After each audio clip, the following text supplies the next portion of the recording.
So first of all, I'll give you my frank assessment of where things do stand in the race. She did have a lot of momentum coming out of the convention, even coming out of her announcement as the presumptive nominee.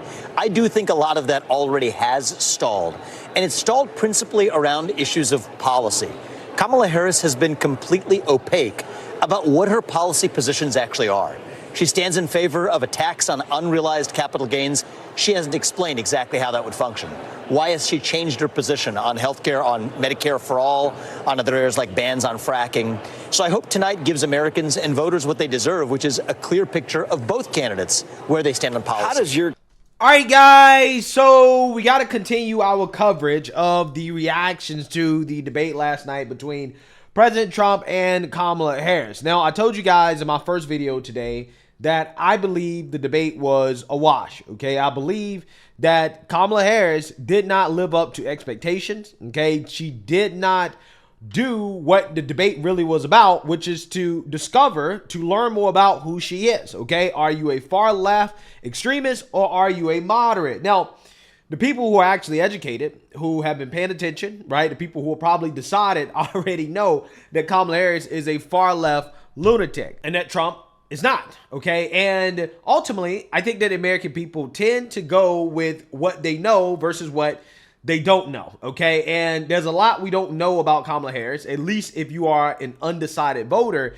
And she did not do a good job of helping people discover who she is in the debate last night, which was kind of the point of the debate because everybody already knows what they're getting from Trump, right? So it really doesn't matter how Trump performs, which was not great because he's already a known commodity. Everybody already knows what he did under his administration. So we got a pretty good idea of what we're getting out of Trump. Doesn't really matter what he says or how he says it or how he debates, okay?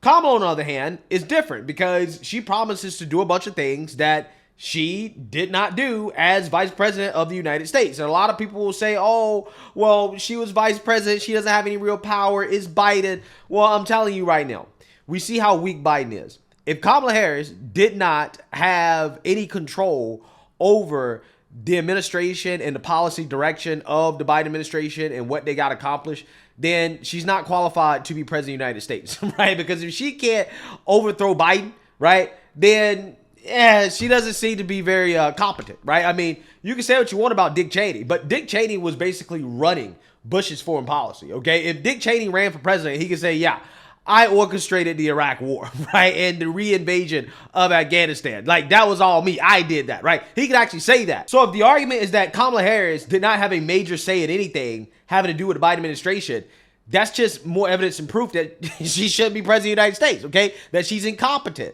Biden didn't trust her with anything, right? At all, okay? But we know that's not the case. He trusted her with the border, and she failed. He trusted her with trying to prevent Russia from invading Ukraine, and she failed. He trusted her as the last person in the room to give him advice before his awful decision on how he was going to evacuate Afghanistan.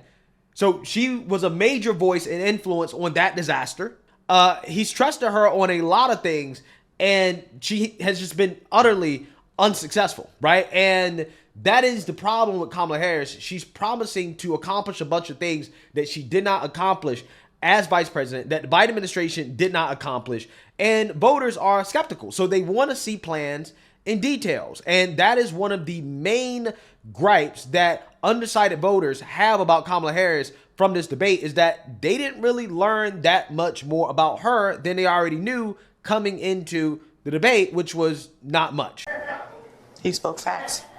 She just basically repeated everything that Biden has said in the past. What were your thoughts? She made, Donald Trump made a strong closing statement by saying, why didn't they do all the things that she's proposing during the 3.5 years that they've been in office? And Biden did this entire moderate stance back in 2020, and she's trying to do it again in 2024, but she didn't talk about her policy changes between 2020 and 2024. Her whole centrist, moderate stance is just a facade. I think it's important to remember that we are voting for the leader of our country and not who we like the most or who we want in our wedding party, but who is actually going to make our country better. And we're in an incredibly unique situation where we've had both of the candidates in office before, and we've gotten to see what they would do. And when facts come to facts, my life was better when Trump was in office. The economy was higher, inflation was lower, things were better overall. And now with Kamala's administration, things haven't been so fantastic. And she's saying she can fix the problems that her administration has caused, but I just don't know if I can afford to take that risk. Were you leaning towards the former president coming in tonight? Probably. And did you vote for him in 2016 or 2020? I did. Raise your hand if the border is a big issue. Okay. Who won the debate about the border tonight? If you think that Kamala Harris had the strongest position on the border tonight, raise your hand. 4 of you. Well, if you think President Trump had the strongest position on the border, raise your hand. This debate, which was really hyped as being a big thing, did this underdeliver or did it deliver? Did this actually mean something to you? In the back, stand up. Hi, my name is Shelley. I'm also standing, so. I think, I came into this with an open mind. I really, really wanted Vice President Harris to hit it out of the park. I don't think she did. I think she did better than some people expected her to. The cackle was not there. I kept waiting for it, and it didn't come. But I still didn't get answers. I didn't get answers to fundamental questions that we need to know as voters. And we just keep getting circled around that. Like what? What did you not get an answer to? Her economic plans. What is an opportunity economy? What does that mean? Who's paying for the tax cuts that she's proposing? Because in my opinion, giving people down payment assistance on houses just drives inflation up higher. Who's paying for all of these child tax credits? That's just the taxpayers coming out of pocket and hurting the middle class again. So I don't think that we got to the meat and potatoes of the things that really matter.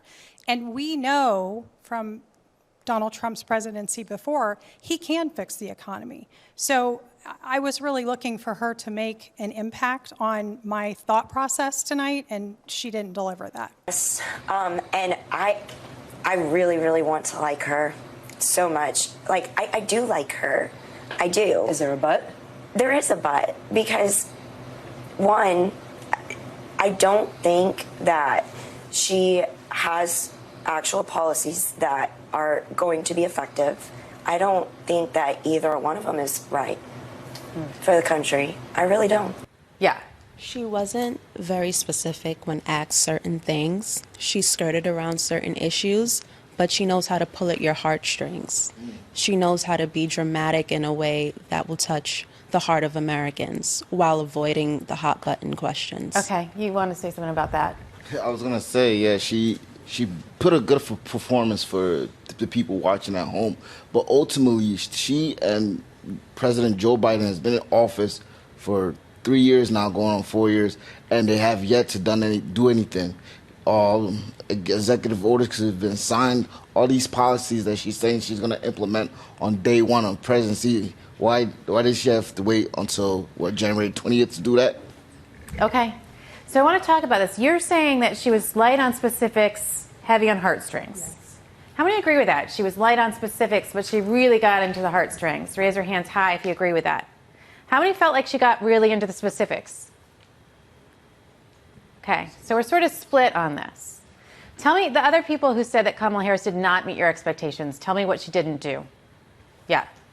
Well, I think she has like a pattern. She creates like this emotional picture, speaks passionately to kind of try to evoke emotions in a certain population that they know are kind of clamoring for like women leadership. So she does that. And then also she kind of glossed over the whole black thing, because as far as I know, she was Indian, as far as I knew. And that's a major component on why people would vote for her, being, that they think she's black. But she just kind of just glossed over it. She didn't say anything about it. How many of you agree with that? Okay. A bunch. Yeah, so you seen that, you heard that. Now, among these undecided voters, you're hearing the same thing over and over and over again about Kamala Harris, which is why I told you guys going into this debate, I was like, Kamala can't have a meh performance.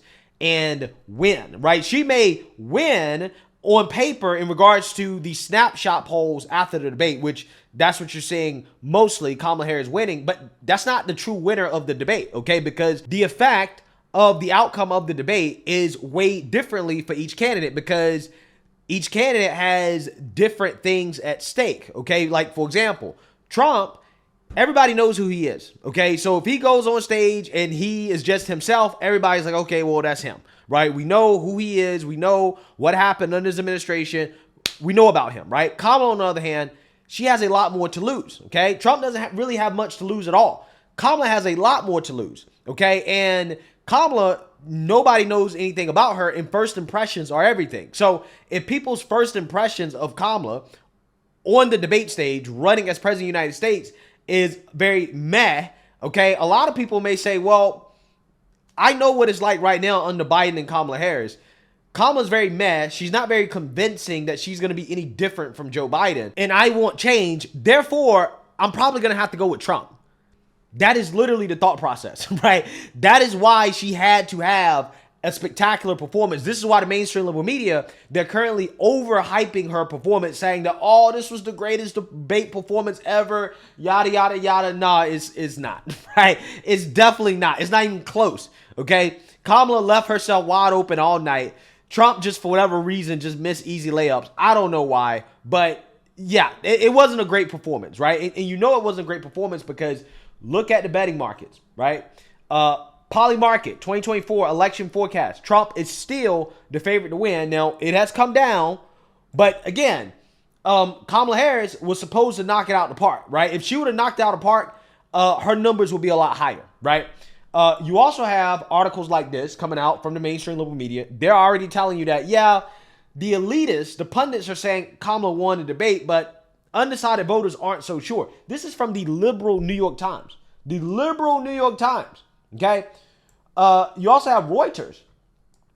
They had a poll of undecided voters, and they've come out and said, yeah, they're not convinced that Kamala Harris is somebody I'm going to vote for after this debate, right? Which, again, tells you that a meh performance from Kamala Harris is an L, because if the election were held today, I think that Trump would have the best chance of winning, okay? Because last night, Kamala did not really win over any new people, okay? She didn't lose people, but she definitely didn't win over enough to make a real difference, in my opinion. And one of the reasons why I feel this way is because apparently after the debate, voters felt better about Trump and dealing with the economy. Look at the economy here.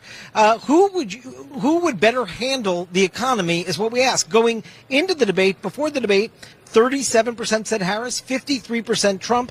After the debate, again, margin of error stuff here, but numerically she lost a little ground. 35% said so after the debate, that she would better handle the economy. 55% said Trump, and we know that is one of his strongest suits across the polling in this election, and he seemed to hang on to that piece in this debate tonight, according to our poll of debate watchers. Yeah, so if undecided voters are saying that, well, I feel like Kamala won the overall debate, but I still trust Trump more on core issues like the economy and immigration, then in my mind, yeah, it's like I told you guys at the beginning of this video and also before the debates, Kamala did not turn in a spectacular performance enough to swing the voters on the core issues, which ultimately would be an L for Kamala Harris, because hopefully those voters use their common sense and understand that being president of the United States is not the same as being the best debater, okay, in Debate Club. Those are two different things.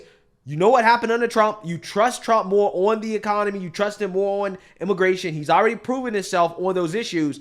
Hopefully they break for Trump. But that would be assuming that they're thinking logically about it. However, we know that there are a lot of people in this country that don't think logically about how to vote, which is why the Democrat Party exists. So you never know. I'm just saying that this was definitely not a W for Kamala Harris. And it was not a W because she needed to have a dominant performance in order to win over those undecided voters on the key issues. But it is clear that she did not turn in that performance. And that is why ultimately at the end of the day, this is probably an L for Kamala Harris, but we will see in a couple weeks in regards to the effect that the debate actually has on the election, if at all, right, in the polls. But I can tell you one thing. If Kamala's numbers do not skyrocket soon in regards to her getting to where Biden was in 2020, in regards to his support going into the election, she's in big, big, big trouble. She has only about 2 or 3 weeks. Going into October, she needs to be where Biden was at in 2020, or else it's probably going to be highly unlikely that she'll win the election. So we'll see. But let me know what you guys think. Make sure you like, comment, and subscribe. Most importantly, share a Black conservative perspective. Peace.